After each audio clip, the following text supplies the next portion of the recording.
Hey kids, well, welcome to Conscious Embodiment, Astrology, and Dreams with Dr. Michael Lennox. I am Dr. Michael Lennox, your host, your ambassador to Conscious Embodiment. And every week we get together and talk about the astrology for the week, and we dip into the waters of dreams and dream interpretation. We are talking about the week of August 16th, but I want to first just introduce something that happened on the 15th, which is that Venus has changed signs. Venus is now in one of her ruling signs, the sign of Libra. So for the next 3 weeks or so, our relationship consciousness is heightened.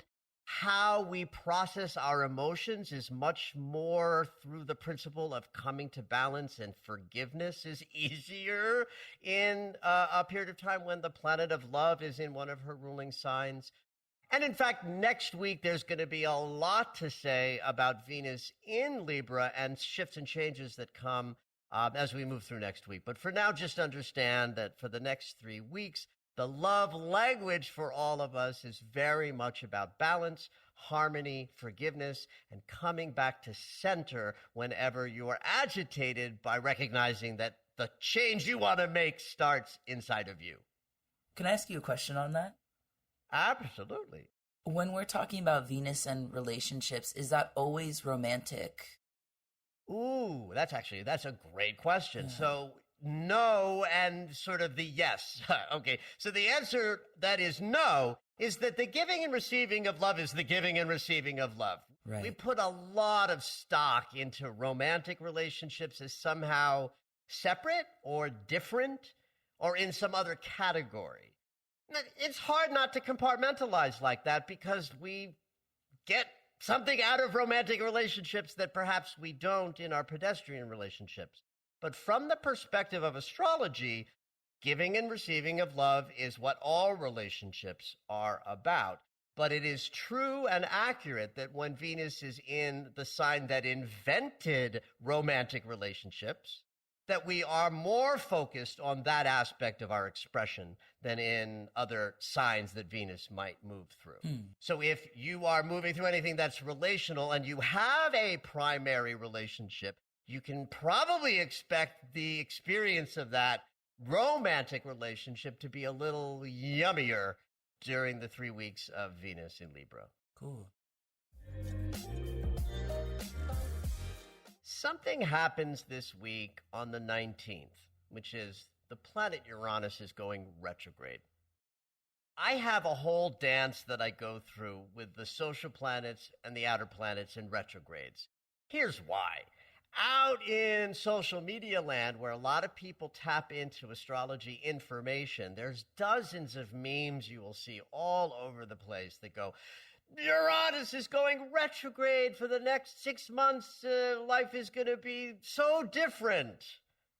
And that's just not accurate. Yes, all planets go direct and all planets go retrograde. And the sensation is different when a planet is direct and when it's retrograde.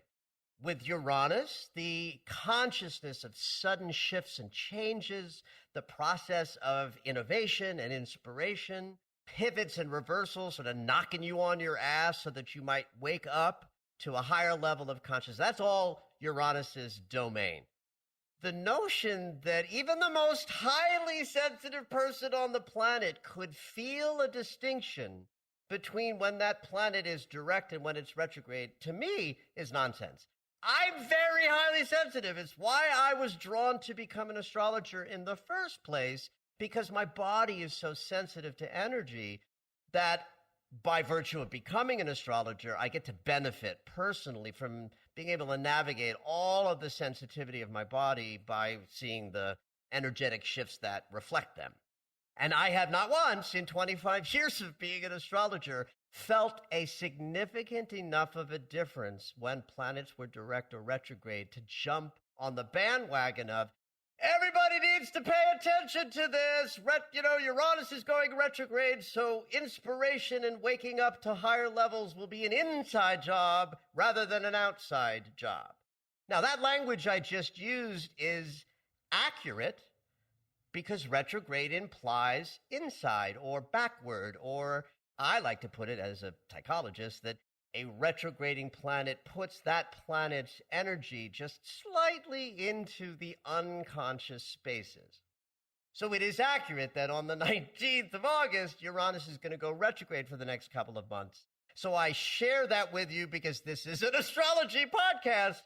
But at the same time, as a teacher, I want you guys to recognize this is not the big deal that pop culture, astrological, social media memes would have you believe. But if you're following the direction of planets, Uranus turns retrograde on the 19th. What do you think is like the big reason for, I don't know, this pop culture of, oh my God, retrograde, let's throw our hands up in the air and not talk to anyone? That's a great question, Zoe. And I think one of the things that is true about human beings is that fear is sort of a natural artifact of the experience of being in a body until you work through, some of your traumas that cause you to see the world in a, more fearful lens. And bad news on the internet and internal experiences of fear and anticipation of life being scary and difficult are a good match.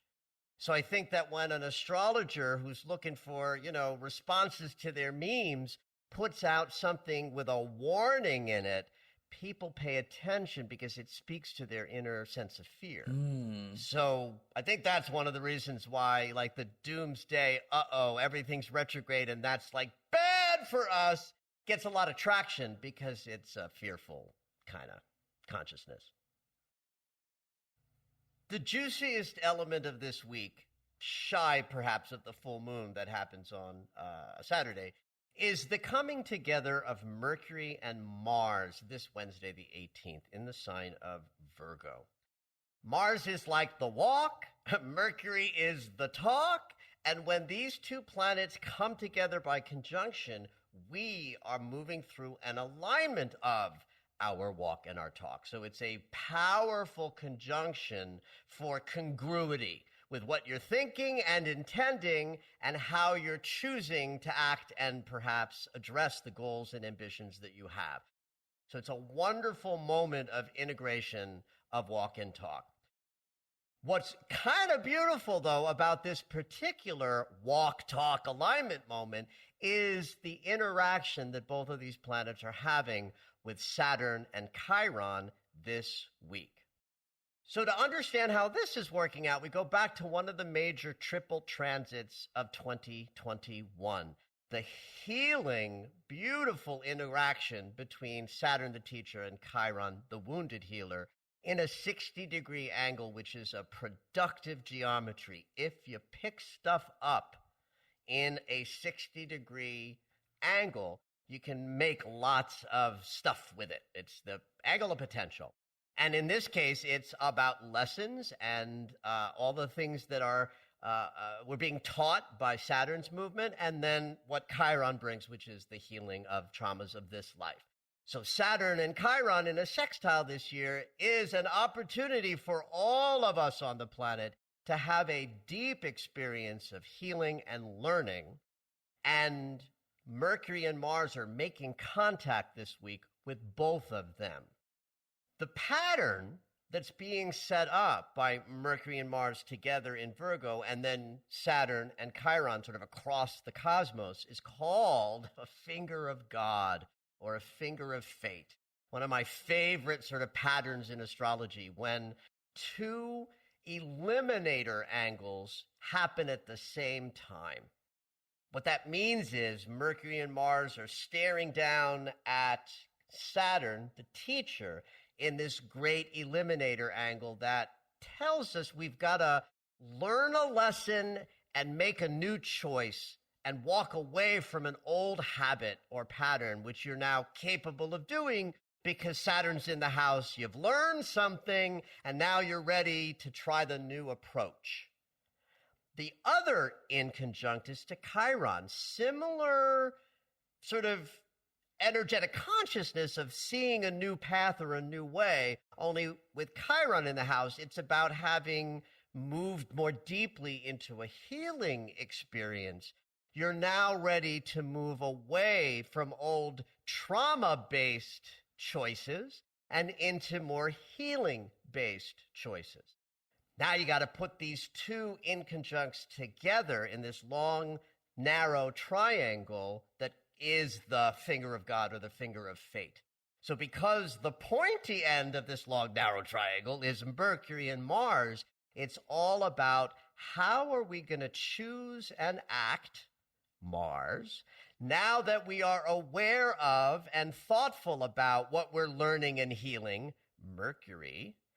And then the navigating energy of the geometry says, new path, move away from the old wounded consciousness and move into new territory. This energy plays out all week long. And because the essence of the finger of God is to move away from something that no longer serves you, the fact that this energy is concomitant with a powerful full moon on the 22nd is an incredible opportunity this week when that full moon comes to release ways in which your old wounded consciousness inhibited a more powerful walk and talk. All right, so we have a full moon? Yes, we do, and it's an ersatz blue moon. I have no clue what that means. Well, you've heard the term once in a blue moon. Absolutely. That phrase comes from an idea that if there were two full moons within a calendar month, that there was something auspicious enough about that to give it its own moniker, blue moon. So that's the actual description of what a blue moon is in classic astrology. Two full moons within a calendar month. And the blue is just the name they picked, or? Yeah. Okay. I mean, I'm sure there's some lovely, cultural, ideology to that phrase. But yeah, who knows why blue? But I got to tell you something. That doesn't mean anything to me because it's not archetypal consciousness. It's got more to do with the calendar, which I just have an objection to anyway. Our calendar is so oddly out of intuitive sensibility to me. It's leap year and all those weird things that we have to mechanize to make our calendar work. But I think there's something very auspicious about two full moons in a row. Forget about the calendar month. Who cares when they fall? But two full moons in a row in the same sign. I'd like to anthropomorphize the planetary movement. It's a great way to understand what's being expressed. So the idea is if Aquarius full moons are an opportunity to release that which the self, Leo sun, rises up and finds itself compelled by, like and it's all about me, Leo sun. Aquarius full moon is where we recognize that we must also serve humanity with what we are, rising up as our gifts and talents and what brings us joy. That's the essence of any Aquarius full moon is we celebrate the ways we already know how to serve, and we drop anything that would inhibit us from taking our Leonian roar and offering it to humanity. So having two full moons in a row in the Aquarius archetype is like a double opportunity to let go of something that's ego-based, Leo, that might inhibit you from serving the community, Aquarius. And man, what an important time in the world, in the planet, for all of us to be knowing who we are in that full Leonian way and then serving others by virtue of what brings you joy and lights you up. And that is the essence of this full moon. That's a beautiful lesson. Yeah, it's I love it. And a beautiful journey to be on. Well, I love this full moon because I'm a Leo sun, and this full moon on the 22nd is part of my solar return. Beautiful. My birthday's on the 23rd, but the sun is in alignment with where it was when I was born on the 22nd. During this full moon, the sun's at the 30th degree of Leo. That's where it was when I was born. And man, oh man, my whole life has been an exercise in appreciating the Leonian leadership that's part of my birthright, but recognizing that unless I'm serving humanity with what I bring, then I'm in trouble, right? So this full moon is very dear to me and should be dear to all of you who are busy finding what brings you joy and understand that when you know what that is and you're willing to offer it to the world in some form of service, then you get to have and keep all that brings you joy. This is what we want to be focusing on over the weekend. It's early in the wee hours Pacific time. It's 5:03 a.m. Pacific time on Sunday the 22nd. And as with all full moons, you want to ritualize the idea of gratitude and release.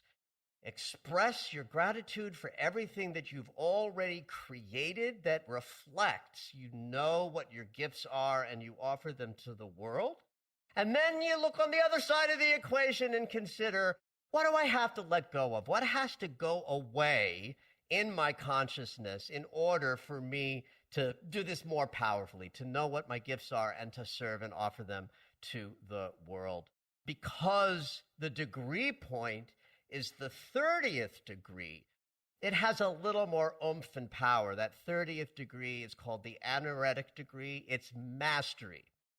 It's the moment where the consciousness isn't, oh, I'm in Aquarius and I have to think about serving the world, which we do in Aquarius. It's the mastery degree of Aquarius, which means we've got to elevate that thought to the highest level that each of us can embody. How would I see my life if it were an exercise in finding joy and then sharing that joy with the world? If I could do that with grace and ease, then I'm cooking with gas, and that's what this full moon is all about.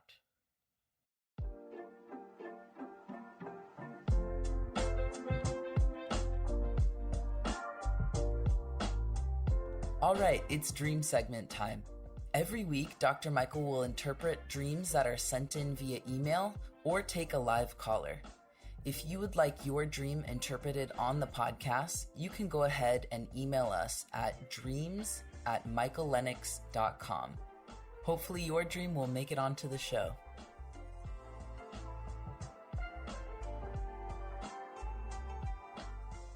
It's dream time, and we have one emailed in and also a live caller waiting for you in the waiting room. Yeah, love that. All right, let's start.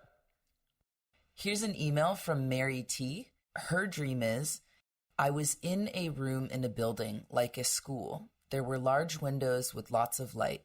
The room was very cluttered with all sorts of boxes and junk. I could barely move. But there was enough space for me to be with a handful of kids, elementary age, who were my students. I held in my hand a plastic segmented tray, like an ice tray, and in my other hand I held a container that held beautifully colored pieces of glass-like smooth objects in different shapes.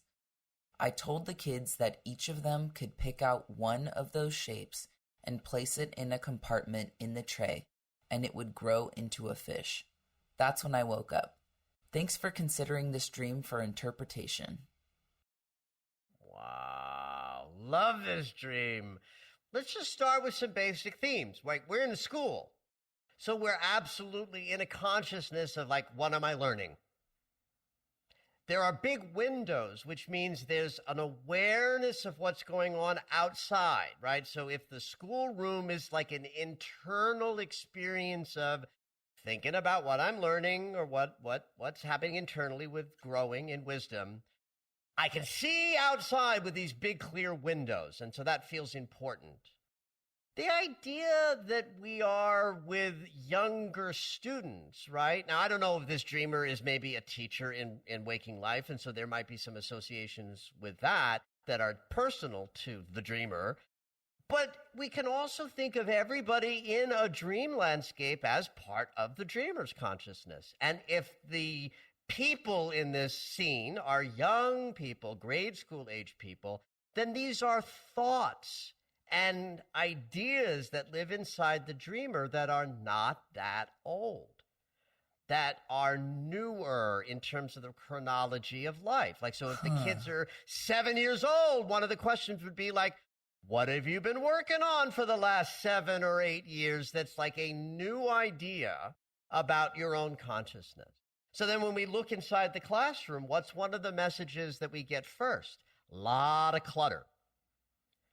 So that aspect of the classroom reflects for me a sense of cluttered thoughts and the way that our processing in our minds can sometimes be, unclear because there's just too much stuff, too many thoughts, too much past, too much history. But the lesson is about sorting things out that are in there. Remember, the dream classroom is like this dreamer's unconscious landscape. And inside that landscape, these newly forming ways of being in the world are choosing these colored objects and finding their right place so that they will grow. What are they going to grow into? Fish. Where do fish swim? In the water. What's the water? The unconscious mind. So fish I didn't know that are one. Well, think about all the symbolism, right? If land is consciousness and water is unconsciousness, then any animal that dwells in one of those domains reflects our instincts of that consciousness. So a bird is about our intellect and vantage point and higher thought. But when we're in the water, we're in the unconscious or the emotional landscape, and fish are ideas that float around on the inside of our consciousness or unconsciousness in this, in this equation, right? And so the dream goes from chaos and clutter in the school consciousness to sorting out, finding the proper place to care for a new idea. These colored objects to me seem like seeds almost, because they're going to become something new. Right. And what they're going to become is a fish. And that fish then to me represents ideas that will then grow and swim into new territory in the future. But this dream is considering the step before that, where we are just in consideration of our inner resources. What are the creative, colorful, passionate ways that we might in the future want to operate with and through? But we first have to sort them out, put them in their proper place, and allow our wisdom to expand enough to contain the ideas that we're brewing down below the surface.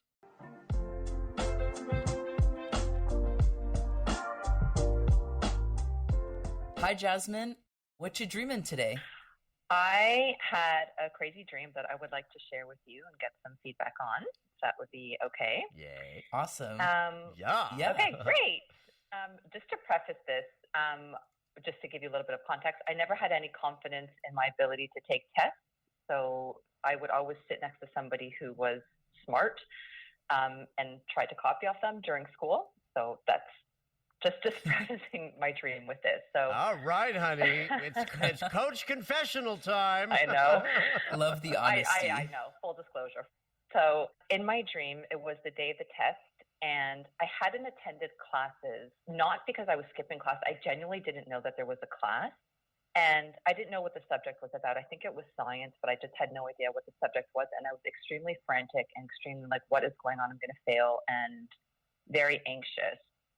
There was a girl, Judy, who was my best friend growing up, and I would usually sit next to her and copy her tests off of her. So in the dream, I asked her for her notes, so I could read through them really quickly, and she gave them to me. And the first one was a story about a girl and who liked her favorite sweets were peanut M&Ms and chocolate sweets.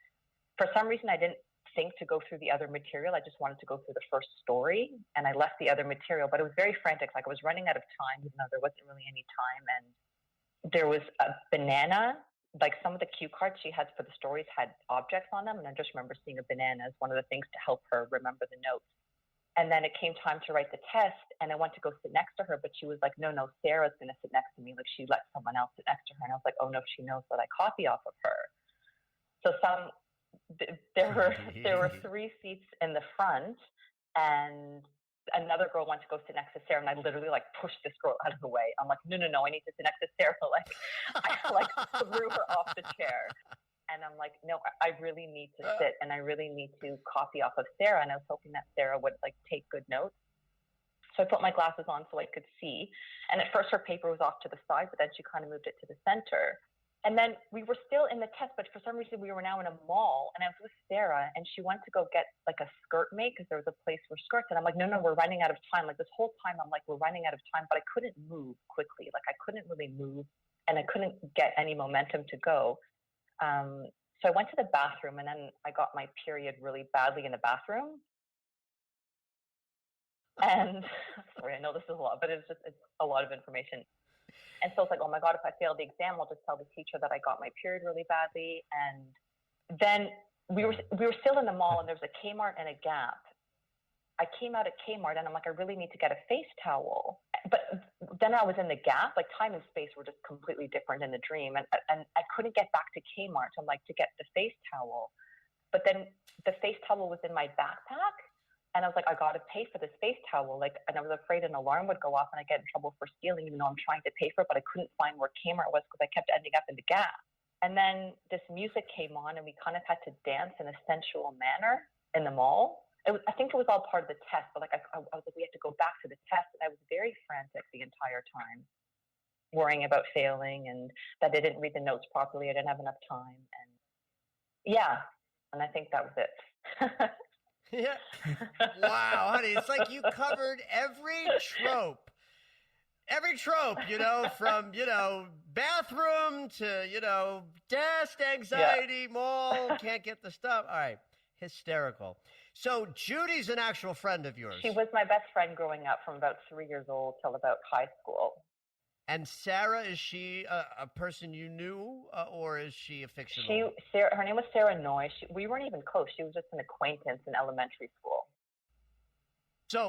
But someone you yes, knew as correct, a correct. kid. And so, did I follow this correctly, that Sarah kind of, cock-blocked you by sitting next to Judy, but that you were then hoping to copy off of Sarah? Is that accurate? I think actually Judy told Sarah to sit next to her, because I think Judy must have known that I copied off of her. So she's like, no, Sarah's going to sit here.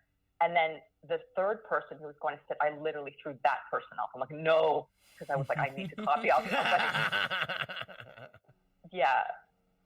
Is this a theme that you've had before? Just specifically the test anxiety? Is that a recurring dream? Yes. Usually it's math, and usually it's the same thing that I don't know. Like I think I skipped class, but not intentionally. It's like I didn't mean to skip, or like I didn't know about the test coming up. And in this waking life, waking quote unquote, I always feel like I'm running out of time. Like even if I have 7 hours to do something, I'm like, I don't have time to wash my hands. Right. And that's actually an interesting, piece of the recurring dream, is that you didn't know that there was a class, or that there was an unintentional sensibility involved, right? That there's no culpability here. You didn't know that there was a class. You didn't know that you needed to test. That's an interesting theme. A test anxiety dream is an anxiety dream, which means it's going to recur when you're moving through a waking life experience where your efficacy or ability to show up well is being tested somehow, or being, triggered, where, you got to rise to the occasion, if you will. And so test anxiety dreams help us meet moments in life where responsibility is, rising up, and we have anxieties that we won't meet it, or that we're not prepared, that something's happening that we didn't know about, that we're then going to be, held accountable for. Like, life is full of those experiences. So in a very general way, this is just another one of those dreams. But the presence of Judy is interesting to me, besides the fact that she was smart and that you like to copy off her papers. Give me 3 adjectives that describe her character. Well, she definitely was smart. She was fun, and another one. Did she work hard? Yes, she did. That's interesting to me, then, that part of the Judy consciousness is she's the part of you that's willing to work hard. And so her pushing you away from copying her in the dream, part of the message is, I think in that dream, is no, Jasmine, do your own work. One of the reasons why I say that is that when you then go into this deeper part of the dream where you're asking for the notes, you're actually not interested in the other notes. You're interested in the peanut M&Ms and the chocolate and the banana, which is pure sugar. right? So it's another image of sort of lofty, light, frothy consciousness as opposed to discipline, hard work, effortful consciousness. So I think somewhere in these test anxiety dreams, you're processing feelings of inadequacy to meet, certain responsibility moments, which, by the way, we all have as human beings. It doesn't make you pathologically, ineffective. You're just a human being who has to process those feelings in the dream state. But there's just so many other little ways where this particular dream that you've shared with me seems to me to be about, pointing out ways that you could rise up to greater responsibility, discipline, and gravitas, as opposed to sort of moving through the world where the responsibilities or the efforts that you have to put in sort of catch you off guard. Like, I didn't know I had to rise up to that occasion. And the dream helps you process those anxieties so you can wake up the next day and meet life on life's terms. Right. That makes sense. How often do you have this kind of a dream? It's happened quite a bit, like the test dream. Or like that I'm trying to get somewhere and I can't get there and I'm like paralyzed, like I'm missing a flight or I'm like trying to get somewhere. Yeah, that was one of the others. Between the bathroom and then the sensual dancing and then the I can't move, it's like, honey, you just grabbed every tropey nightmare. All in one. What else can we add in there? Were you falling? Did you lose your teeth? Do you want to know? I said to myself, I'm like, give me a dream that I could ask Dr. Lennox or Michael like tonight. And then like everything. That's so sweet. Before I went to bed. And you got it all. So here's what I'll leave you with, honey.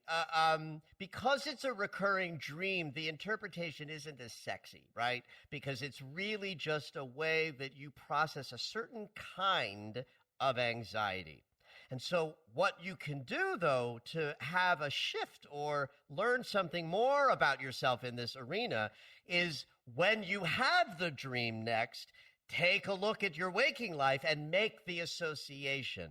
Why is this dream coming up now? What circumstance, relationship, or experience that I'm having causing me to feel like I might not be smart enough, prepared enough, or, responsible enough to meet this challenging experience? That way, you're not just having these random haphazard anxiety dreams, you're using them to then examine what your waking life is sort of indicating needs a little bit of attention.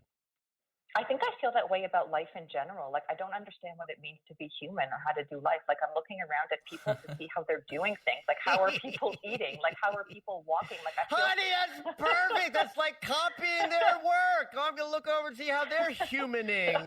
So that does tell us something about how you sort of manage and cope the mysteries of how to be a decent human being. We all have, feelings like that. And yours is actually quite well codified in this dream. And I love that. And in looking at Judy's, humaning, you find your own. Yeah. Yes. But I look at unconscious people to see how to live life, like really cocky people who don't know what they're doing. Okay. Oh, listen, honey, someone's looking over your shoulder at your work. Yeah. Copying what Jasmine's putting on her paper. Trust me. Trust me, honey. We're all in this together. Thank you so much for sharing this dream. Thank you so much. Thank you so much. That was wonderful. Thank you very much. Bye. Thank you for listening to Conscious Embodiment, Astrology and Dreams with Dr. Michael Lennox. You can find us on Apple Music, the iHeartRadio app, and anywhere you find your favorite shows. Head on over to michaellennox.com for information on astrology readings, the daily Astro Alert subscription, upcoming classes, and to join the mailing list.